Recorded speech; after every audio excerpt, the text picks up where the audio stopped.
Hi Sunstyle! For today's video, flex po natin ang order ni buyer. Ang order po ni buyer is 3x12x22. Usually ginagamit po ito pang upuan ng motor or pang upuan po sa outdoor or kahit saan po pwede po siyang gamitin. 3 inches po yung kapal ng foam. Ang gamit po namin sa pagkat ng foam is metro po para accurate po. By inches po siya. 3 inches po ang kapal ng foam. Then 12 po yung lapad. Yan, 12 po yung lapad, 22 po yung haba. Once na magpa-customize po kayo sa amin, need po namin yung specific size, yung haba at lapad po.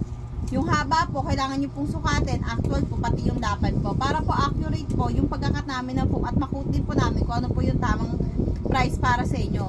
Ang gamit po namin is original Uratex Blue Foam, medium firm po ang classification nito. Kahit po malukot-lukotin nyo siya, hindi po siya basta-basta madedeform. Kaya kahit upupuan nyo po siya ng pangmatagalan, hindi po siya basta-basta madedeform. Usually ginagamit po to para sa sa motor, yung upuan ng motor kung gusto nyo pataasin pa or sa big bike. May mga ganong client po kasi kami mo-order po ng ganito para po sa mga motor nila. Yan. Or kahit sa outdoor po, ganon, ginagamit din po nila siya. So, ganyan lang po siya. Ito po yung pinaka-actual niya ha. Ganyan lang po siya kalaki yan. 12 po yung lapad, 22 po yung haba, 3 inches po yung kapal ng foam.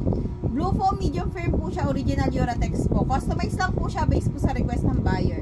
Pwede po kayo magpa-customize sa amin, any size po. Based po sa request ninyo, need lang po namin yung specific size, haba at lapad. So yun lang, order na po kayo. Thank you!